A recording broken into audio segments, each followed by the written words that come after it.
Hello and welcome back to the Hopelessly Gifted podcast. I'm your host, Mark Talaga.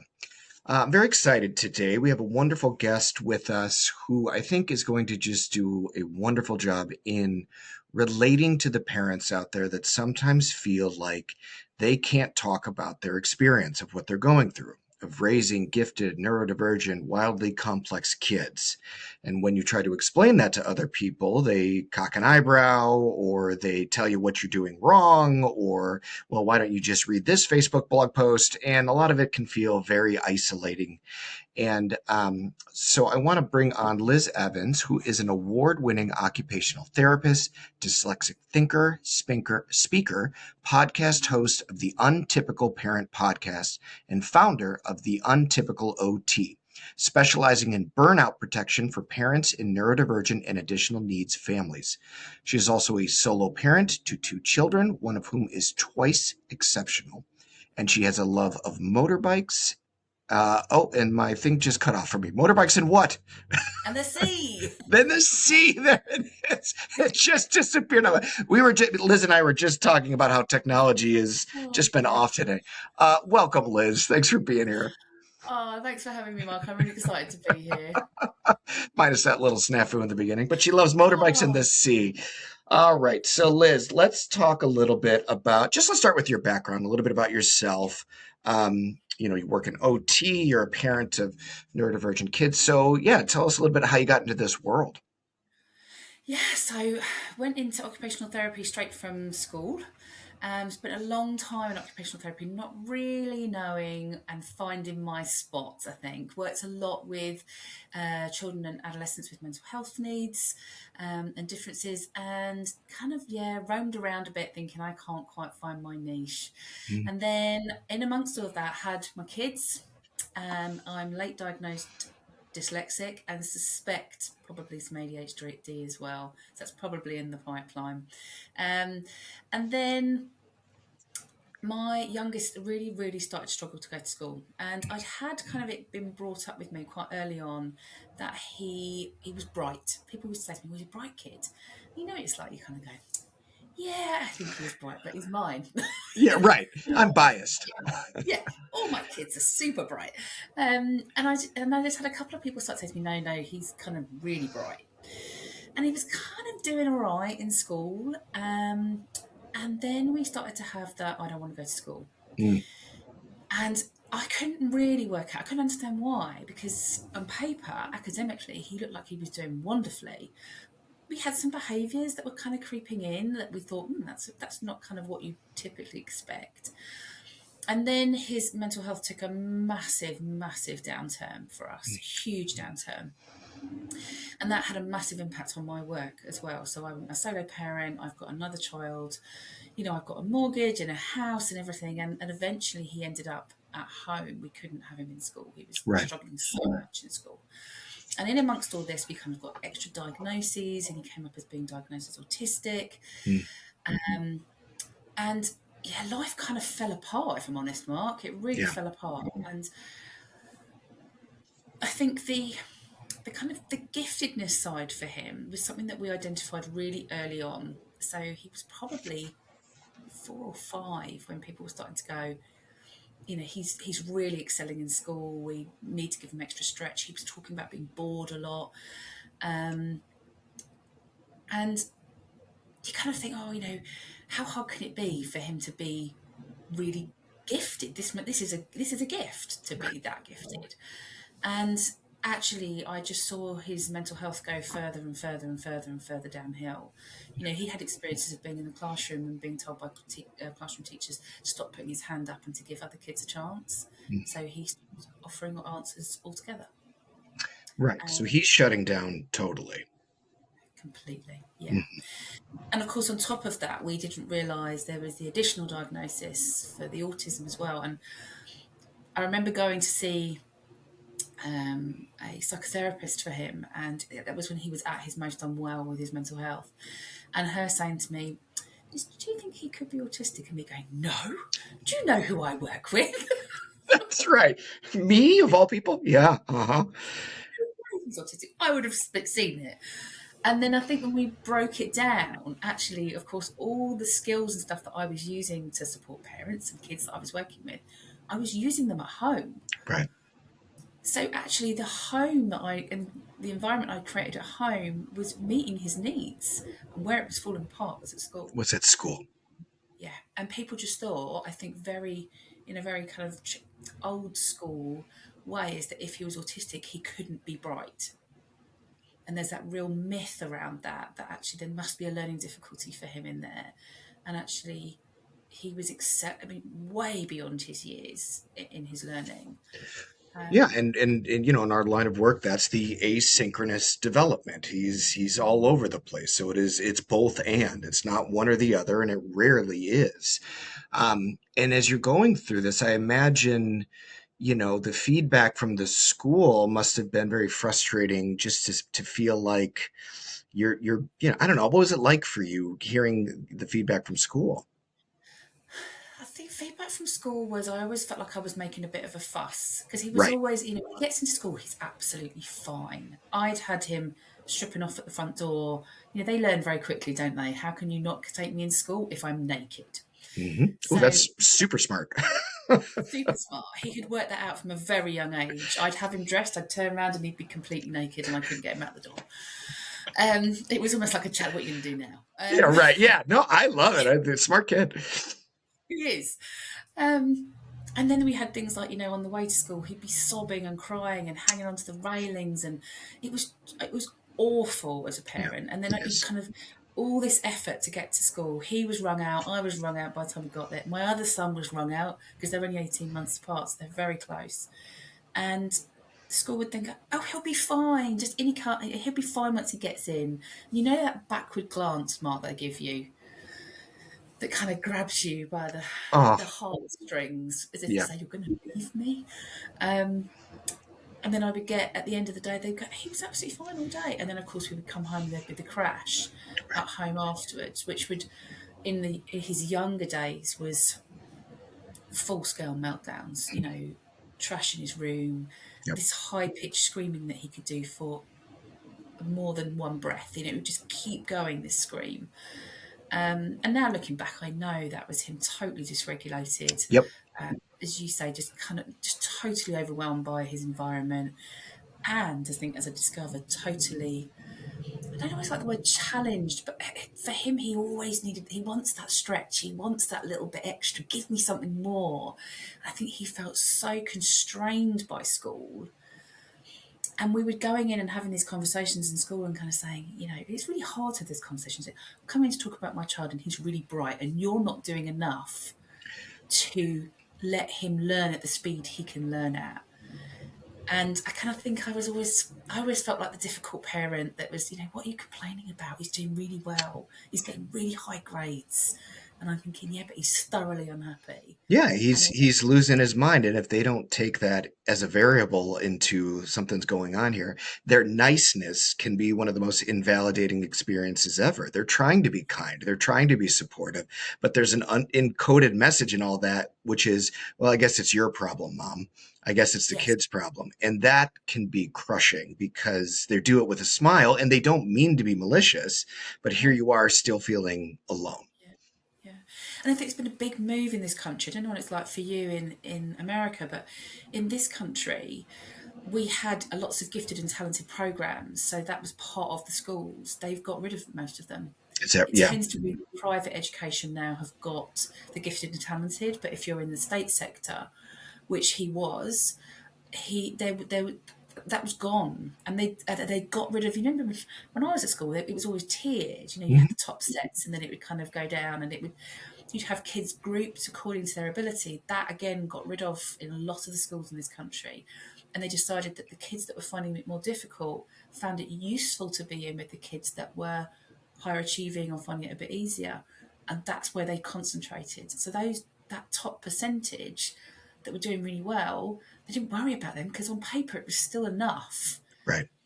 But still, we had these kids that were desperately unhappy and desperately unfulfilled, I think, by their learning Absolutely. experience. And I had a kid that loved to learn and ended up hating it. Well, so as you navigated through a very difficult, but I know for my listeners, a very relatable experience, what did you find that gave you hope, that gave you a sense of you were heading in the right direction? What started to help? I think it got worse before it got better. I bet. I bet. And we almost had to hit rock bottom before we bounced back up again. Yeah. And I think that came in the form of his mental health being extremely poor. Yeah. Um, and in the end, we were advised by the psychiatrist and the local mental health team that actually he needed to be out of school. And Mm. that was a combination. I think they always felt that was just to do with his autistic needs, his sensory needs, and that kind of thing. But actually, I still thoroughly believe that that was also not feeling there was enough space where he could go and just excel. And that's what he wanted to do. Because it has to be both. It's not just, oh, all supports, all bringing him up to a baseline. It is that on top of, where does he excel? Where does he get curious? Where does he feel fulfilled? And yeah, absolutely. Yeah, and I think that wasn't there. And I think, as I say, they felt it was very much to do with his autistic needs, but I didn't. I felt it was more than that. Right. And actually, what ended up, and so we've got something in this country called EASOS, which is educated other than at school. Mm, So for children that are really struggling in the mainstream and they can't find a suitable placement for them, our local authorities, our councils that pay for the schooling, they will pay for the children to have an education at home. I see. So he's homeschooled but funded by our authorities in the local area. And in that way, we managed to structure a learning around him that gave him, like you say, loads of opportunities to. He went up a couple of years in some of the subjects, and not all of them, but some of them. Right. He got to go and do projects around his interest. He's an avid film watcher and will watch, from anything from like the 1920s through to recent stuff. He's absolutely fascinated by film production and how he wants to be a director when he grows up, and I he love it. can his writing is phenomenal. He's a phenomenal writer, and that was always really hard because I'm dyslexic. So when he was little, at 4, we used to do these spelling tests, Mark, and he'd come home and I'd have these spelling tests, and I'd say to him, right, whatever word it was, and he'd go to spell it out, and I'd go, no, that's wrong, and he'd go, no, Mum, check the spelling again, and I go, oh yeah, yeah, yeah, you're right, it is right. No, no, I did that for your benefit so you could, catch me and yeah. Oh yeah, for sure. Yeah. Oh my gosh. Yeah. So we have, as a family, very much learned to appreciate others' strengths in Can't our do anything family, alone. Yep. but also about our differences and what's different about us. So I think, unfortunately, I saw for him, school could have worked for him if I could have afforded to have got him into the private sector. And the private sector were very, very willing to give him those opportunities. In the state sector for us, it was so much more controlled and no, this is only what we do. No, we don't extend them past that year group. No, we don't do. And, even when they said, oh, we'll give him some stretch exercises in the classroom, it was worksheets. He was bored out of his it, brains. it's executive functioning stuff that is not it's already going to look like, well, he's clearly not capable of doing it. It's like, no, because they don't understand the asynchronous profile of how stressful that is for a kid. Worksheets, yeah. Oh, Oh he boy. just was like, and again, I think he's very much got that brain of why? Why Right. would I do that? Right. Give me a purpose behind it and I'll do it. Right. But don't just, he's just on it. They're just giving me worksheets to occupy me, Mum. I don't want to do them. And I thought, well, he's not wrong, actually. He'll have finished the work that they wanted him to do, and then he'd be sat at the desk. So they'd, oh, there's some sheets for you to continue with. And he was so unfulfilled by that. And I think, as he got older, he very much started to talk about, and he still does actually off and on, how he wishes he didn't have this ability Hmm. to be able to process stuff in the speed that he does, to have these real exceptional skills that he's got in some areas. And he talks about not wanting to have that. He talks about, I just want to be normal. He knows he doesn't quite fit in. Hmm. He's very insightful. Yeah. And often, when he was much younger, he used to describe the other children as babies. They're like babies. Right.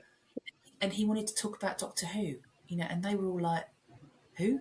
Yeah. Who's didn't have a clue. And again, right back to the black and white old Doctor Who's. He was fascinated by that. I wanted to talk about it with everybody. And these kids would just be, I think they just thought, oh, he's really weird. I didn't even know what he's talking about. Well, and for you as a parent, when you hear your child, on some level kind of dismiss who they are, parts of who they are, how does that hit you? It's heartbreaking. It's absolutely heartbreaking because I adore talking to him about stuff that. In fact, generally, my partner thinks it's quite funny because I seem to attract people when I go out, and we ride motorbikes, and we'll often end up at the motorbike cafe, and somehow I always end up with somebody next to me who I would say is probably neurodivergent, and is downloading on me about their special interest, which is about motorbikes. A lot of the time, I have no idea what they're talking about. Right. But there's something about talking to somebody that loves something and you can see their eyes light up. Mhm. I adore it. I love it. I wouldn't want to listen to it for 24 hours, don't get me wrong, Mark. Sure. But when I can see something that somebody really loves talking about and has got a real knowledge and specialist knowledge in it, I think it's wonderful. And to hear him talk in depth like he does, and he loves it if you ask him a question about it. Because I'll go, oh, I wonder what happened if it, and he's loving that then. Mhm. I have to sometimes give him some parameters around that. Like, we have talked about that for nearly an hour now, and I'm going to go and do some of the things I'm going to talk about. But yeah, it's heartbreaking to see a kid feel that they can't be who they are. They Right. feel they've got to change. That authenticity has gone, is being sucked out of them, or they're learning how to mask. And we know how dangerous masking can be. Right. And I think that's part of what led to the mental health breakdown that he had, was learning or beginning to believe that he couldn't be who he wanted to be. He had to present in this certain way, and that's what broke him in the end, I think. Yeah. Because it was presented as a black and white issue. Well, you can't be that, so you have to be something else, and that's untenable. And now I don't know how to exist, and I don't have anything that I enjoy. Yeah, that can absolutely be a massive blow to a kid's identity and their mental health. And it's very, very difficult. And you know, you're talking to a lot of people that are listening right now that are in a very similar boat, that have experienced a lot of pain around their kid. And the idea is, what does it take, or what helps in finding that level of support, understanding, acceptance? What helped you? I think it definitely helped me to go and get him tested. So I don't again know what you do in the US, but actually I had people telling me he was bright, but actually to go and get that written down Right. and to see what that meant. And they were really good when they did the assessment for him. They did, the typical kind of IQ stuff, and they were talking about where his strengths were and was incredibly gifted, but also picking out the areas where he was struggling. And like you said, that asynchronicity is really difficult. And I think Yeah. people often think because they're gifted and talented that that's across the board, that's at everything, Right. and that's not the case. So I think for me it was, and for him it was really useful to learn where he was excelling and where he still was struggling and was needing some support. And I think one of the biggest things they talked about, and I would agree with this, was that they said because he was in mainstream school and finding life so easy, learning, was that he wasn't ever experiencing getting things wrong. Sure. And that's really important for us, Right. I think, as human beings, isn't it? Is to learn, oh, well, I wasn't quite so good at that, and I'm going to have to go back and do it or work a bit harder. Or everything came so naturally to him that he, now as a teenager, he's now 14, that when he comes up against things now that are difficult, he really struggles. And I have to really support him around that. There's an Right. expectation with him that he'll just get it. Right.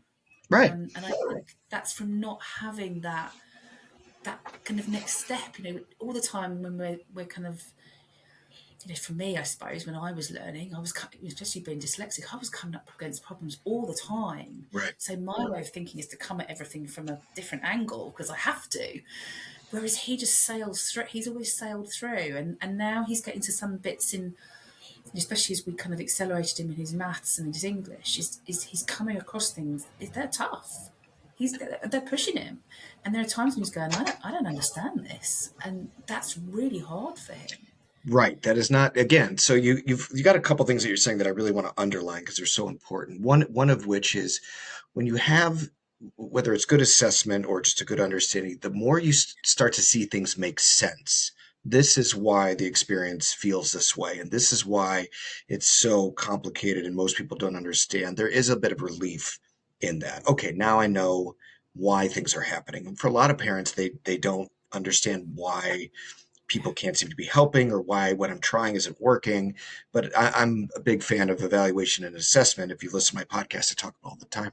So I think that is such an important point. And then additionally, this idea that, when you are bright and you are quick, that the idea of relying on skills for how to really learn something or face difficulty with something or process through what it means to be challenged by something, that can be underdeveloped as well and can create a lot of frustration. And again, putting kids right back in that spot of, I guess I'm not that smart, or maybe Yes. I'm not able to, and it's nope, that's not the case.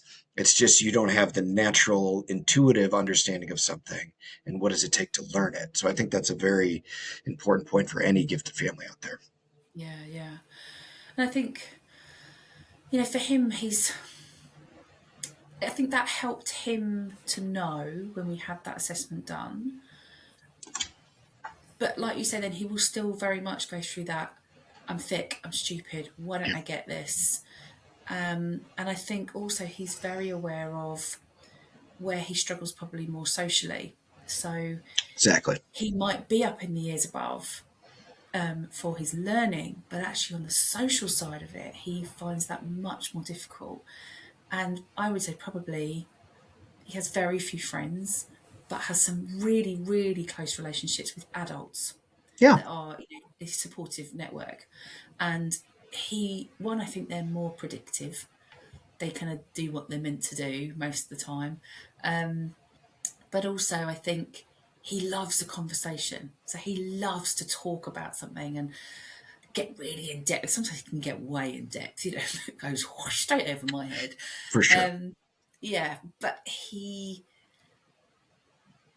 really struggled with that, and I think he's become more and more aware of that. So although I might be really good academically, I'm struggling a lot in other areas, and that's where I think he circles back to that.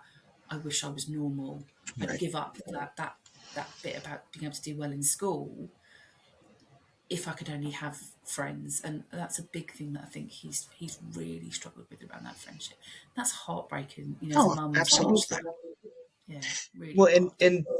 a lot of times we'll tell parents that when something that a child feels they're unable to do is bothering them, it is a sign of immense potential. They have the ability. Otherwise, they wouldn't care. It wouldn't have any purpose or meaning for them. And it is about how that gets developed over time, but there's no appropriate timeline. There's no chronology that fits kids like this to where it should happen at a certain point. But we never rule out the idea that this might be one of the most incredibly social. In fact, he'll have people coming up to him in motorcycle cafes, and and he'll attract the same kind of thing. So I have to switch gears for just a second, which is how has this informed your work as an occupational therapist? What's shifted for you in your career around all this? Huge shift, I think, for me. I'd never really even, I would have come across these kids, but have never been aware of them. I think it's often that they're a very quiet community, actually, that slip under all those radars because they do well academically. So I think, a lot of the time we get referred kids that are, they've got the big behaviours. So it's obvious to see where there's some difficulties. And often people will go, oh, they're just badly behaved. But actually, when you dig down, some of those kids will have been really, really kind of frustrated by their learning, and not because they couldn't do it, but because it was too easy. So they start messing around.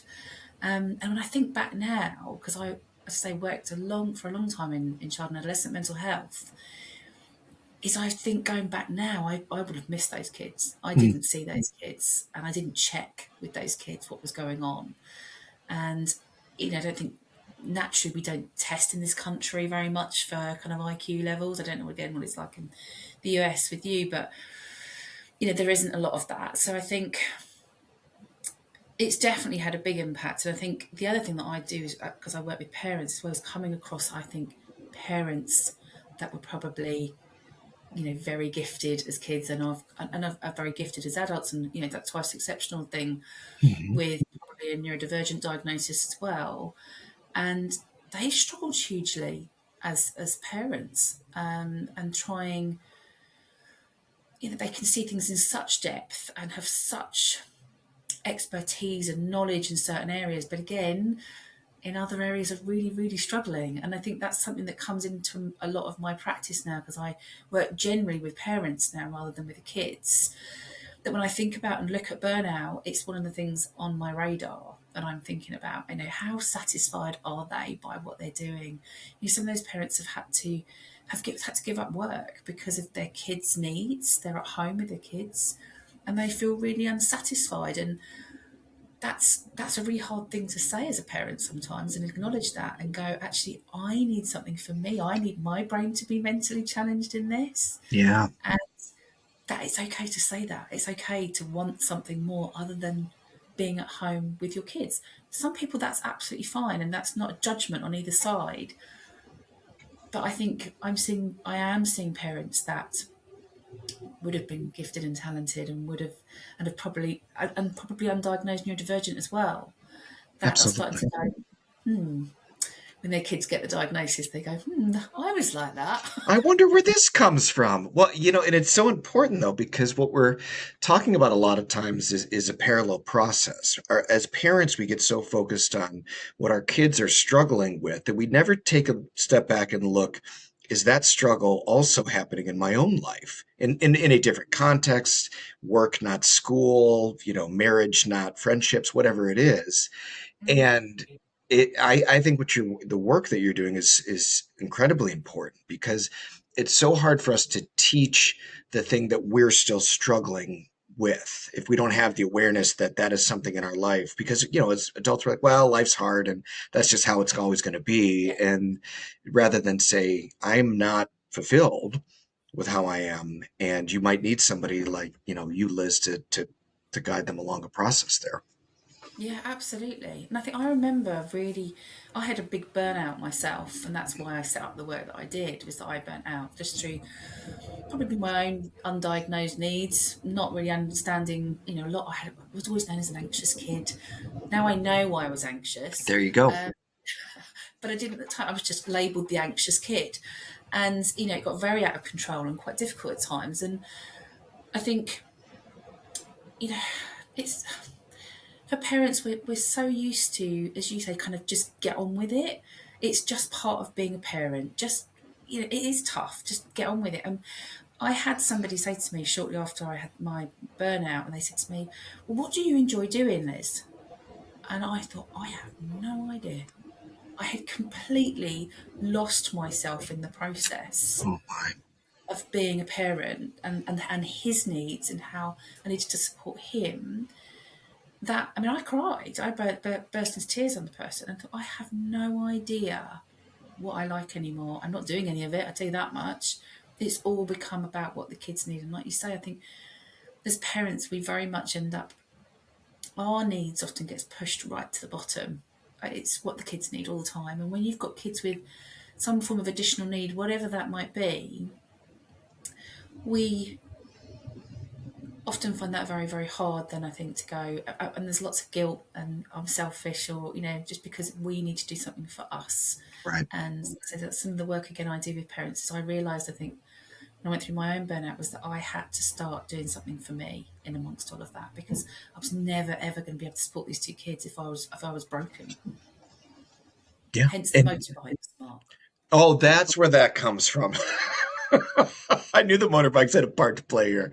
I love that though. But again, and here's what what I'm hearing from all of what you're saying that I think is resonating with me so much is how difficult that process is to really rebuild, to reacclimate yourself with yourself on what do I like? What does excite me? What do I feel like? And then, yes, having to navigate the guilt of, is this okay that I need this? And what does that mean for my child? And it's, and I think that's where a lot of parents feel stuck.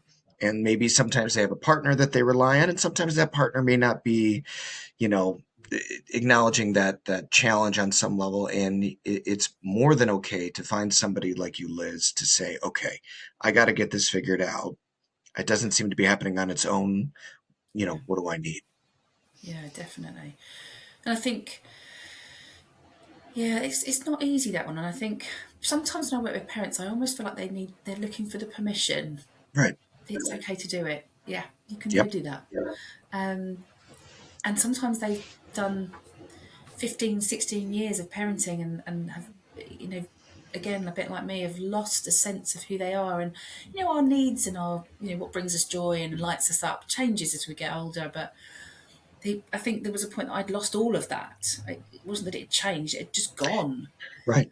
Right. And there's yeah, sometimes when you say the word joy, people go, oh, it's a bit cheesy. But it's like, actually, no, it's really important. It is important. I do need a bit of joy in my life. Every single day, I need a point. And I talk sometimes about gratitude and stuff like that, and just it is that finding a moment in your day where I can have a smile about something, even when things are really bad, Yeah. and they've been really bad. At those times, can I find a moment in that day to do something that brings me a little bit of joy that day, whatever that might look like. And sometimes for me, it's just sitting on the back doorstep with a cup of tea, and even in the rain with the door open, a bit of fresh air outside. And if I can get through my whole cup of tea, Mark, that is a bonus. There's the goal right there. It's a bit of a stretch goal, but I think It's just sitting with a cup of tea. I love it. But again, you're talking about how difficult it is for people to go to that place of, okay, well, what do I want? And the scary answer sometimes is, I don't know. And Yeah, that can scare people because does that mean I don't want anything? Does that mean life is over for me? But you're right. Sometimes it's a matter of they don't feel they are deserve to say that or have permission to say that, or it's so out there where people are like, well, that's what you're into, and that can feel a little like, oh, maybe I guess not. But it really can be difficult to just start at that first thing of what do I want, what brings me joy, and to not be so overwhelmed when you might not have the answer right away. absolutely. And I think I feel also that's really important for my son, for both my sons. I've got one supposedly neurotypical. I've got that, jury's out on that one. the, Um, the and other then shoe will drop on that. uh, he's aware. And then I've also got my youngest one, and I I spend a lot of time as a parent with them, promoting their interests, promoting their specialist interests, promoting and encouraging what lights them up and what they love. And I think especially when we talk about these twice exceptional kids, is that a lot of the time they feel like they have to dampen themselves down in some way. And I think for my kids, and I hope they grow on to be adults that take this, I need to do things for me that I love doing and light me up. Because I think from a mental health and well-being perspective, I'll get my OT hat back on. But that, it's not the answer. It's not going to be the magic wand. There's no such thing. But oh my goodness, as a protective factor, it can have a huge impact on our lives. I love it. And I think you are just an absolute delight and joy to the people that you work with and to your kids especially. But, the journey you went through was not an easy one by any stretch of the imagination. But the fact that you are creating meaning out of it and building something out of it is a very hopeful thing to hear. And I really thank you, Liz, for your time and sharing your story with us Total today. pleasure. Total pleasure. Thanks for having me, Mark. Sure. And Liz, go ahead and tell the people listening how they can find you if they're looking to connect. Yes, so I've also got my podcast that I'm hoping that Mark is going to come and also be a guest on my podcast, Oh, I'll be which there. is good. So that's the Untypical Parent podcast, and you can find that on all the usual platforms and things like that. And then I'm also kind of across social media as the Untypical OT. So you'll find me on those as well. Things like Facebook, Instagram, and LinkedIn. You can find me on there. I'm always really happy for someone to drop me a message and say hi, and follow me on those. I encourage people to do that, and we will link those things in the show notes. Thank you again, Liz. And for everybody listening, we'll see you next time. Thanks. Bye bye.